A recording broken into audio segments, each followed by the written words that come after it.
সুপ্রিয় প্রিয় মৎস্য চাষী ও মৎস্য উদ্যোক্তা ভাই বন্ধুগণ, আসসালামু আলাইকুম। তো প্রিয় বন্ধুরা, আমার আজকে একদম নতুন একটি মাছের ভিডিও নিয়ে হাজির হলাম।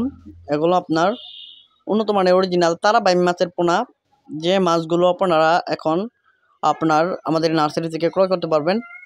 1 ইঞ্চি, 1.5 ইঞ্চি, 2 ইঞ্চি, 2.5 ইঞ্চি সাইজের এই উন্নত মানের অরিজিনাল তারা বাইম মাছের পোনা আপনারা ক্রয় করতে পারবেন, কারণ এগুলো আমাদের নার্সারি ছাড়া আর কোথাও পাবেন না। এগুলো ফার্স্ট টিপের মনে করলেন আমাদের নার্সারিতে এগুলো উৎপাদন করা হয়েছে। তো প্রিয় বন্ধুরা, আমার এই তারা বাইম মাছের পোনা আপনার চাষ করলে কোনো খরচ লাগে না, কারণ এগুলো আপনার প্রাকৃতিক খাবার খেয়ে থাকে। এগুলো চাষ করলে কোনো খাবার দিতে হয় না। তো প্রিয় বন্ধুরা, আপনারা এই তারা বাইম মাছের পোনা যদি এককভাবে চাষ করেন তাও পারবেন, যদি মিশ্রভাবে চাষ করেন ওটা আরও ভালো বেশি, কারণ মিশ্রভাবে চাষ করলে মাছটি যা কিনা খরচ এর ব্যতীত আর কোনো খরচ লাগে না এই মাছগুলোর। তো প্রিয় বন্ধুরা, আপনারা যারা তারা বাইম মাছের পোনা ক্রয় করতে চাচ্ছেন তারা আমাদের স্ক্রিনে দেওয়া নাম্বারে যোগাযোগ করতে পারেন।